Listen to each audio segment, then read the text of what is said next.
Добро утро, почитувани гледачи. Добре ни дојдовте во денешното ново издание на емисијата Фактор здравје. Зборуваме за тоа како современата кардиометаболна медицина ни овозможува да погледнеме под површината и да дознаеме каква е вистинската состојба на нашиот организам, колку имаме мускули, колку масти, каков ни е метаболизмот и што ни кажува тоа за нашето сегашно и идно здравје. Што означат поимите висцерални масти, фазен агол, саркопенија, хронична инфламација. На оваа тема утрово разговараме со доктор Маја Шушлевска-Павковска, специјалист интернист кардиолог од приватната здравствена установа доктор Маја Шушлевска. Добро утро и добре ни дојдовте. Добро утро, добро ве најдов. Да. Кардиометаболна медицина. Што всушност представува, кон што е насочена и на што е фокусот? Кардиометаболната медицина всушност е еден нов тренд во светски услови кој ги препознава улогата и присуството на дебелината и хроничното воспаление, хроничната инфламација во светски размери. Меѓу другото се смета, еве како една информација дескриптивна, дека околу 2030 година секој втор човек ќе има проблем со обезност, со дебелина. Значи, толку е дебелината присутна во светски размери, толку е зголемена, всушност намалена границата дури и кај младите луѓе, кај адолесцентите, па дури и кај децата, толку го оптеретува човекот генерацијски во текот на животот, што представува еден масовен проблем, за кој е недвосмислено определено дека има улога во сите заболувања, системски, пред се во кардиоваскуларните заболувања. Тоа многу пати сме го зборували и претпоставувам дека е познато кај гледачите, дека дебелината е директно или индиректно поврзана со кардиоваскуларните ризици, непосредно со срцевиот удар, со покачениот притисок, со мозочниот удар, со дијабетот, меѓутоа и со замастувањето се попопуларно и поприсутно во дијагностиката на црниот дроб, а исто така зборуваме и веќе за замастување на срцето. Често пати кога правиме ехо прегледи, нотираме дека имаме хронично задебелен перикард во кој што се наоѓа масно перниче. Исто така имаме резистенција инсулинска кај бубрезите, или она што беше порано информативно кажувано бубрек во лој, кај оние стари поговорки, меѓутоа денеска тие представуваат на некој начин многу честа и нормална појава и нешто што е многу интересно, како сознание во однос на дебелината како проблем, не како естетски, туку како патофизиолошка состојба, а толку присутна, инсулинската резистенција на мозокот. Значи, мозокот е исклучително резистентен на инсулин. Сето тоа доведува да дебелината се однесува многу деструктивно, да го менува начинот на кој што функционира нашето тело на помлади години, меѓутоа ова особено добива пик врв во некоја средовечна возраст, кога и се случува една трансформација со нашето тело и кај мажите и кај жените. Многу промени се случуваат во годините како поминуваат и токму затоа и насоките за истражување и за проверки и за анализи веќе добиваат и некој друг тек. Токму така, придобивките па слушаме и за вакви нови поими и термини. Да, значи навлегуваме во веќе и одамна е навлезено во начинот на кој што функционираат гените, а начинот на кој што тие гени можат да бидат поефикасни или исклучени во нивната функција кога зборуваме за епигенетика. Меѓутоа навлезени сме и во комуникацијата помеѓу клетките во организмот, сигналите, хормоните, па така на таков начин ние сваќаме всушност дека конкретно високата телесна маса, односно дебелината, не е механички проблем кој пред се не ги оштетува зглобовите, коските и така натака, туку представува основа за една променета функција на целиот организам. Организмот не функционира во базални добри услови, туку во услови на нарушен метаболизам и во услови на хронично воспаление. Што значи тоа? Хроничното воспаление или хроничната инфламација, медицински кажано, која ја мериме со нови биомаркери и лабораториски, меѓутоа еве во поново време и со мерење на импедансата на струјата, кога ќе пуштиме струја низ телото, која е нисковолтажна и безопасна, можеме да карактеризираме кој ткиво како се однесува. Значи, воспалението е нешто кое што дебелината и начинот на живење и структурата на телото е постојан сопатник во нашиот организам и кое причинува долгорочно штета во различна форма. Што значи тоа? кога имаме акутно воспаление во нашето тело, например кога ќе добиеме цистит или не боли грло или имаме пневмонија, бронхит, било кој орган, кога е засегнат, целта на имунолошкиот систем е да се активира и да се насочи кон фокусот на тоа воспаление и да го санира, да го елиминира. Ефектите на воспалението, покачената температура, болката, црвенилото, лабораториските маркери кои што се покачени и така натаму, имаат за цел да го елиминираат причинителот, фокусот на тоа воспаление. Ова хронично воспаление кој се случува во услови кога имаме дебелина и неправилен начин на живење е всушност како една парафраза, како постојано да гори дивок оган. Значи имаме повеќе фокуси, да мали пожарчења низ телото, кои постојано чадат, ние не ги гасиме, напротив со начинот на живење ги поддржуваме, а тие предизвикуваат чад, покачена температура, нели, и ги замачкуваат, ако ја замислиме телото како еден систем, како куќа, предизвикуваат нормални нус ефекти кои во еден одреден степен почнуваат да сметаат. Така, и со текот на времето ги оштетуваат крвните садови, срцето и други ризици. Токму така, на глобално ниво, еве пред се крвните садови, бидејќи најфрапантни се последиците од стеснувањето на крвните садови, на срцето, на мозокот и така натаму. Ќе погледнеме блок реклами, па ќе продолжиме со разговорот. Останете со нас до самиот крај, повелете, вклучете се во емисијата со ваши прашања.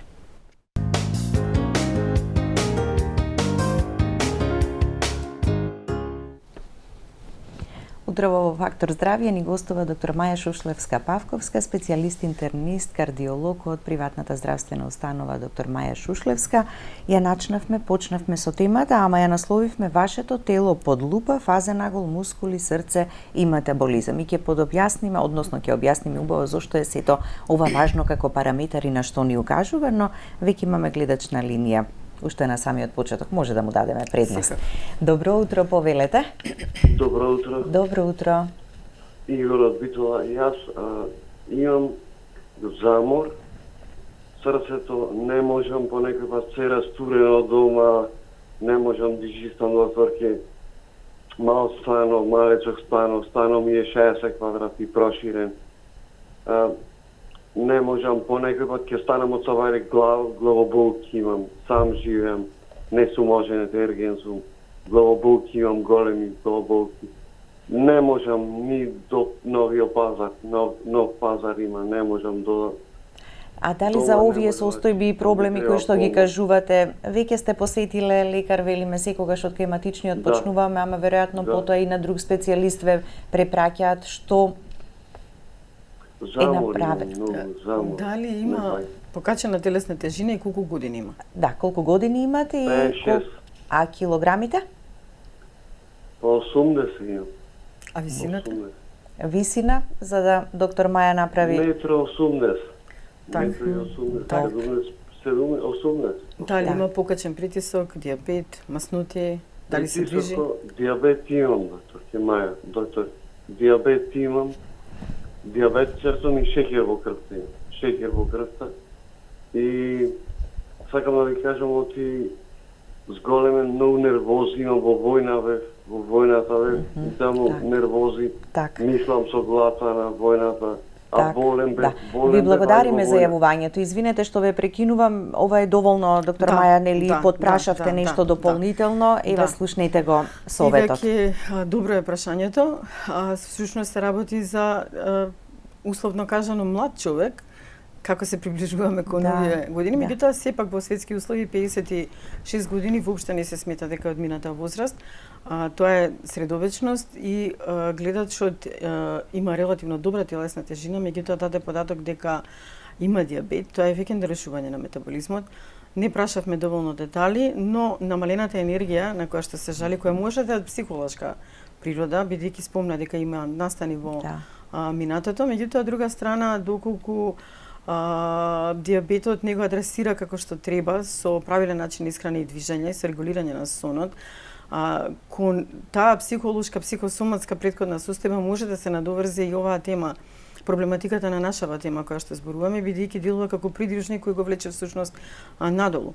Потребно е да постои начин на кој што ќе се реинтегрира.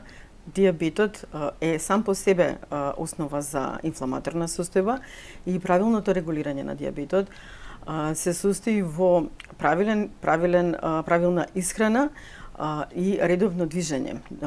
има различни нели степени на дијабетот, дали е тип 1, тип 2, претпоставувам заради честотата на тип 2 дека е тип 2, но во оваа ситуација важно е да процениме колку гледачот има физичка активност, колку има сочувана мускулна маса, бидејќи можно е да има нормална телесна тежина спрема или неговиот body mass индекс е пристоен, не е во граници на таа обезитест која што нели бара поголемо внимание, но ако навлеземе подлабоко и ако дијабетот не е регулиран, има понизок степен на мускулна маса, значи неговото тело се наоѓа во состојба на инфламација.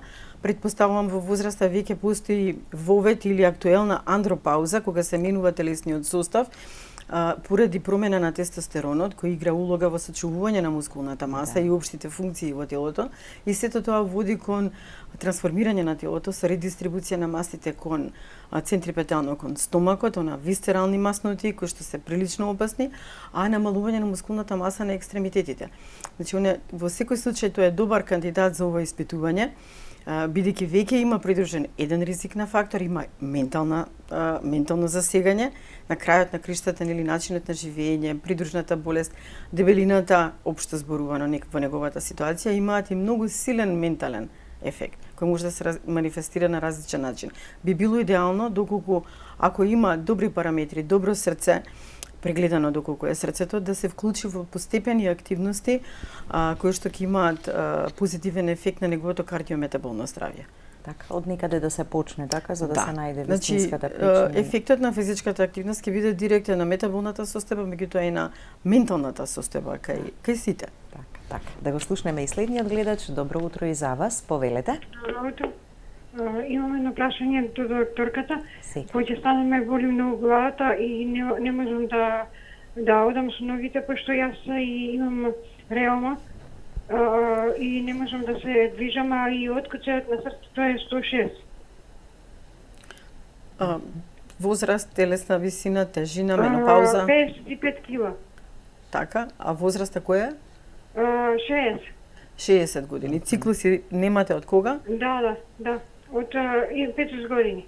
Така, кардиолошки дали сте исследувана? Да. У болница бев, па ме испита само срцето.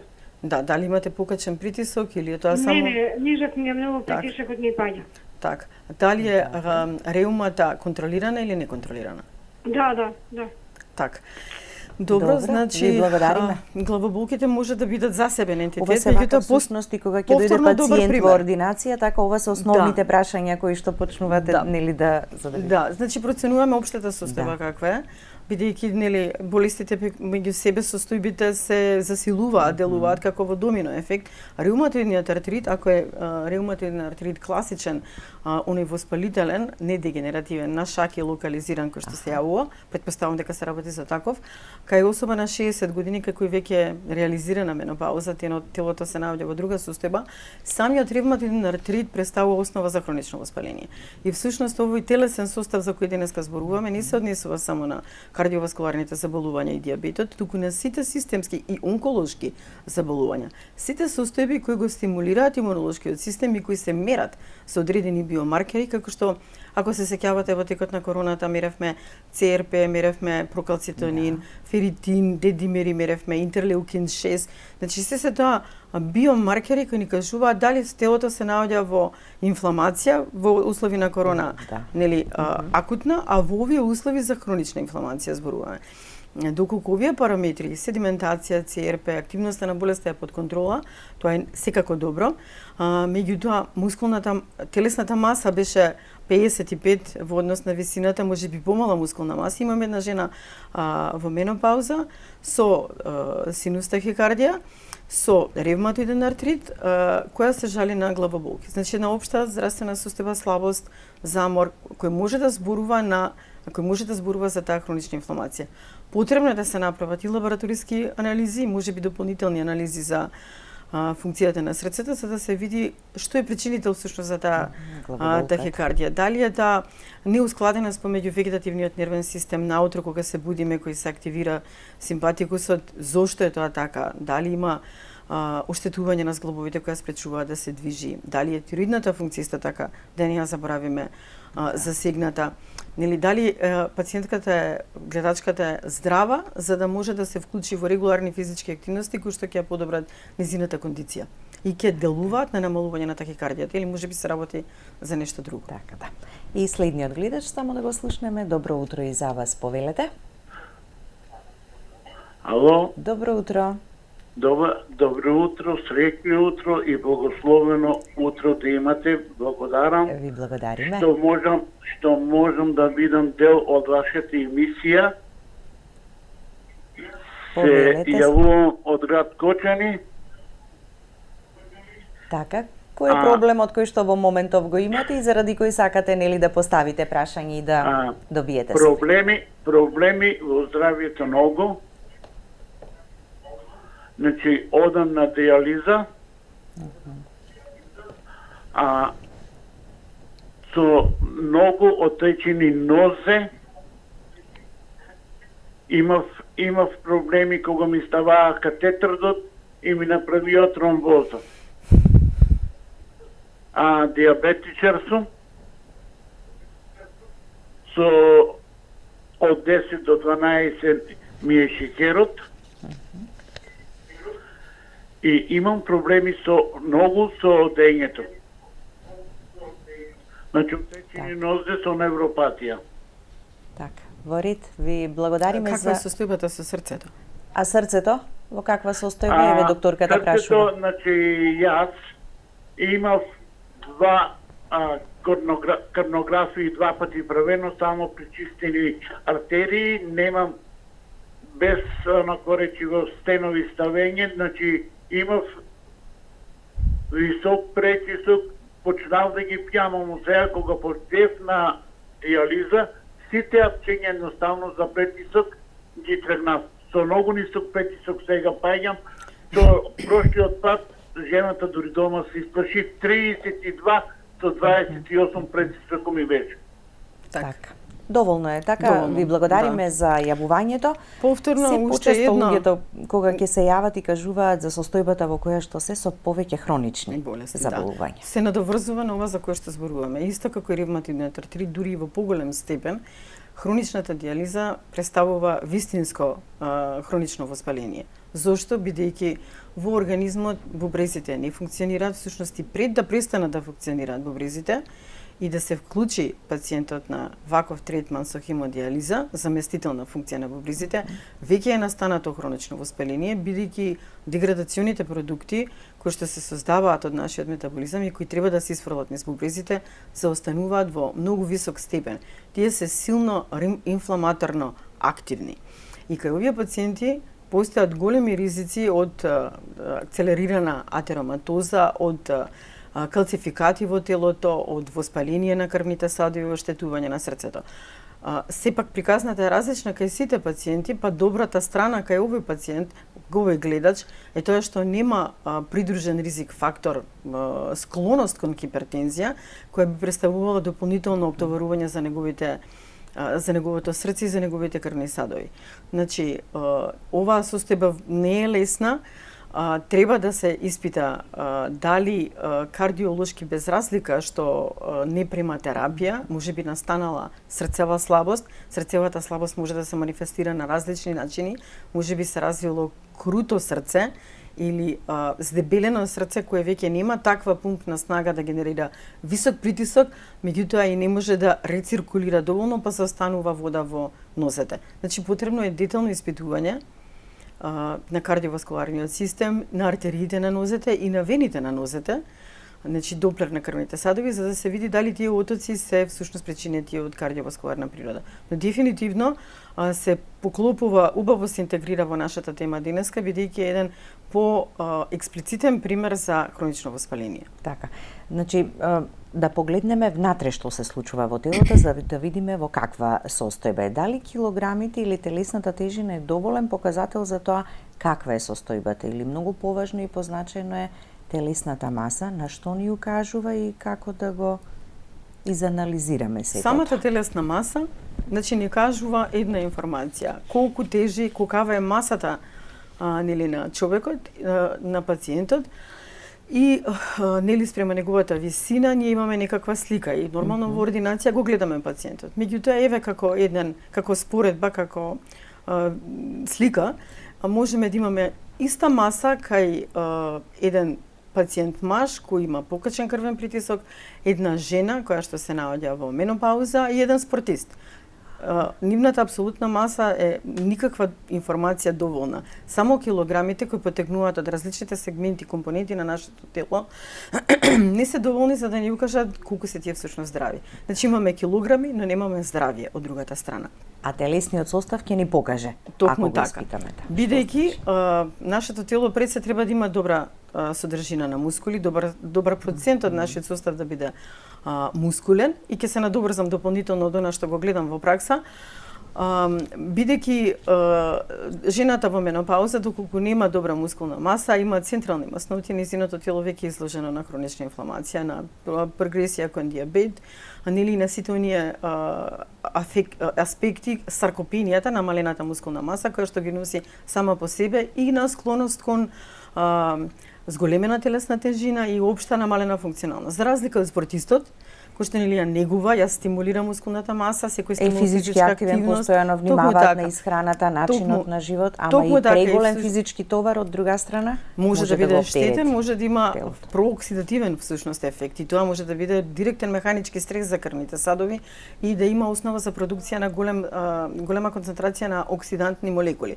Така што со телесниот состав навистина е увид во вистинското здравје и виталноста на пациентот. Например, еве во ординација имам пациенти кои што се возрастни на 70 и неколку години и кои редовно се качуваат на водно неколку пати. Значи ја се фасцинирав од резултатите кои што ги добив. Имаат подобри карактеристики во телесниот состав и во еден биомаркер кој се нарекува фазен агол, кој што исто така мерка од анализата InBody која што се спроведува со мерење на оваа биоимпеданца која што ја пропуштаме низ телото на пациентот, значи многу повисок отколку 2 децении помлади млади мажи, нели споредуваме мажи со мажи вообичаено, а кои не се физички активни, се дебели, например, и кои имаат веќе започнати хронични инфламаторни состојби како што е диабет, инсулинска резистенција, предиабет и така натака.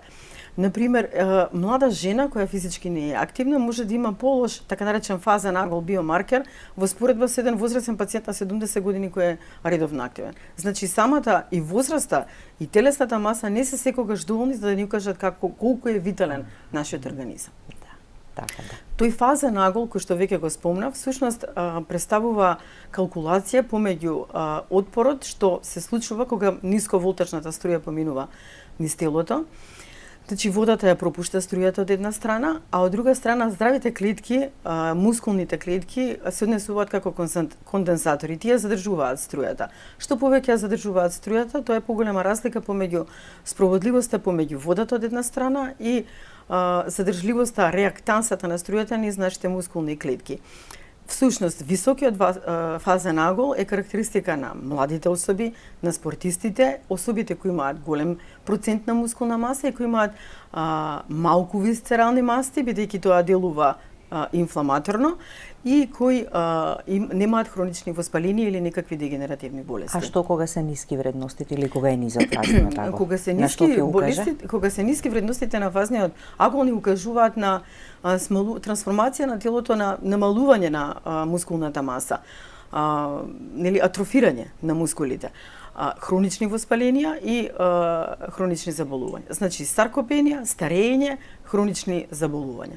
Значи, многу убав податок кој еве ни дава увид, например, поранешни спортисти, ракометари конкретно во неколку случаи, кои имаат обезност втора класа, значи они се сериозно дебели. Сериозно имаат висок степен на мускулна, на масно ткиво. Вклучително и висцерално масно ткиво. Меѓутоа, од друга страна, имаат сочувана мускулна маса заради години на градење на таа мускулна маса, особено во период кога имале висок тестостерон кога биле млади. Имаат многу подобар фазен агол отколку нивните врсници кои не се занимаваат со спорт и имаат пониска маса, дебелина, така, не се со покачена телесна тежина. Значи, виталноста е комплексна и треба да се гледа од повеќе страни. Секако дека не може да се гледа само преку вагата како обични килограми. И бројката која што ќе ја гледаме на вагата, да. Да го слушнеме и следниот гледач. Добро утро и за вас. До повелете и докторката. Мене ме интересира, а јас 5 година и пол се направив од срцето операција, имам 3 бајпаси, ама почнав многу да се дебелам. Исто така имам и лонгоишиалгија, не можам многу да се движам, си накладов некаде 10 килограми фазла. Како да се справам со нив? Колку години има? Да, возраста? Имам 67 години, имам исто 76 килограми. А колку е висината? А висината? Висината 1,56 м. Так. И која беше причината, дали знае за бајпасот, зошто на која возраст се случи бајпасот? Бајпасот се случи на 65 години. Изненада така, не знам како. Дали сте пушач? Да. Дали имате масноти и покачено, дијабет? Има покачени масноти, дијабет немам. А дали во семејството има некој од вашите родители, браќа, сестри? Родителите имаја исто инфракција беа, а имам сестра што има дијабет. Так. Дали е тоа нешто? Сега, моментално немам масноти од кој ми ги ставија бајпасите, ги регулирам со лекови. И така да... Проблемот е сега како да се намалат килограмите, за да нели тоа оди во... Да, не можам да ги намалам никако. Да. Ви благодариме за јавувањето и за прашањето. Ќе погледнеме блок реклами, останете со нас до самиот крај, веднаш по рекламите ќе го слушнете и советот. Благодарам и јас, фала, многу пријатно.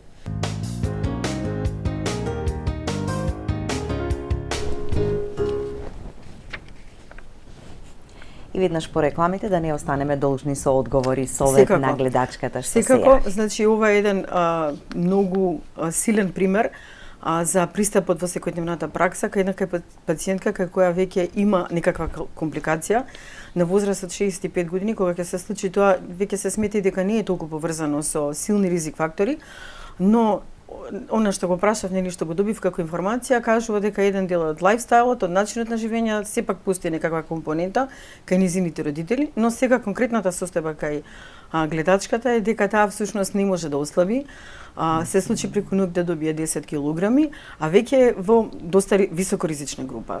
Без разлика нели дали се надеваме дека срцето не е оштетено, меѓутоа имаме повреда на крвните садови и бајпас операцијата. Што се случува всушност во менопаузата? Естрогенот кој делува како силен поддржувач на сигналите за ситост и глад во мозокот, во хипоталамусот, ја губи својата функција.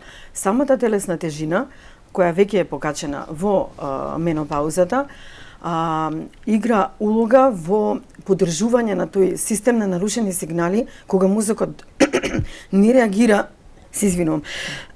мозокот не реагира на информациите кои што и инсулинот и лептинот ги даваат во центрите, тој не се исклучува, всушност е нем. И продолжува да функционира, да испраќа сигнали дека организмот е гладен. Па на таков начин имаме состојба кога луѓето, жените конкретно велат, не јадам, а не можам да ослабам. Што ми се случува? Се случува намалување на телесната маса, нарушување на биолошката функција на телото и отсуство патолошки сигнали кои треба да го регулираат прашањето за ситост и глад. Ова е една многу актуелна тема во последните неколку години во кардиологијата, а всушност се преклопува со ендокринологијата.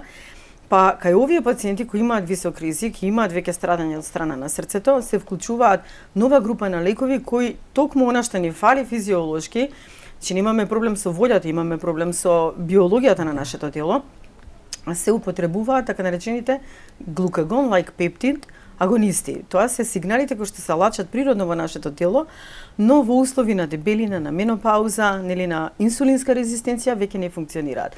Со додавање на овие популарно кажано оземпикот, нели, семаглутид, вегови, монџаро и така натака, веќе се доста присутни во социјалните мрежи и гледаме во дадени ситуации како се злоупотребуваат, што нели не е пораката за да добиеме естетски ефекти токму кој оваа група на луѓе, значи со нив овие сигнали, овие патишта на кои што функционира нашиот мозок, спрегата мозок-црева, се ресетира. Што значи тоа? Значи, после, обично пациентите кажуваат, после долго време не чувствувам food noise, односно бука која предизвикува гладот. Јадам, а всушност не можам да го запрам гладот. Не предизвикува оброкот задоволување. Повторно морам да јадам по нормалниот ручек или вечера. Значи, таа food noise е една од карактеристиките на силната резистенција што се случува во Центарот за ситост и за глад и која е предизвикана со хиперинсулинемијата, нели, и со хроничната инфламација. Моја препорака до пациентката е да направи овие испитувања, да направи телесен состав, или да се види дали како таа анализа која што ја спомнувате низ емисијата, така да, за да се види процентуално колку има висцерално масно ткиво, бидејќи она висцерално масно ткиво директно учествува. И се оние опасни масти кои што ризик носат потоа по здравието. Да, значи не се масти околу колковите, нели во долните делови, во горните делови од носете, туку се центрипетално пред се насочени и што се случува со таа естрогенски пад, доминација на висцерални масноти, кои всушност се основа на таа хронична инфламација. Тоа висцерално масно ткиво постојано лачи инфламаторни материи кои го нарушуваат сигнализирањето помеѓу цревото и мозокот. Значи, да провери каков е инсулинот, најдобро е заради оние претходни состојби што ги наброја, да направи ОГТ тест со инсулин по првиот и по вториот час, за да видиме како низиниот инсулин се движи постојано после оброкот, а не само во базални услови. Да измери телесниот состав, нели, да види колку има процентуално масно и колку таа масно ткиво е висцерално масно ткиво, каков е фазниот агол, колкав е составот на мускулите и секако кардиолошка проценка дали низиното срце е во добра кондиција или имаме веќе настаната срцева слабост. Претходно на што го спомнавме различните ентитети на срцева слабост. Да не заборавиме само дека гледачката кажа дека има ешиалгија. Обврзно таа ешиалгија да се расчисти колку може да се на физиолошки начин со физикална да се сними рбетниот столб и да се примени физикална терапија и вежби.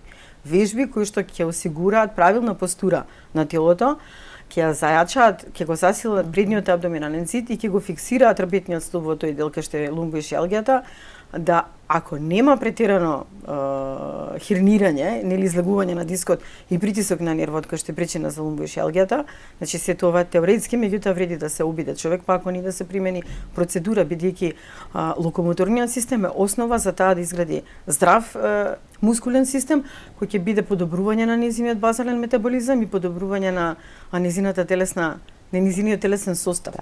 Кој што нели ќе осигура всушност да се ресетира организмот, да се врати во една пофизиолошка биолошка функција, да си го продолжи животот и да го зголеми квалитетот на живот. Така. Периодот кај жените во менопауза, кога се наталожуваат мастите, а се намалува мускулната маса. Зошто е важна мускулната маса?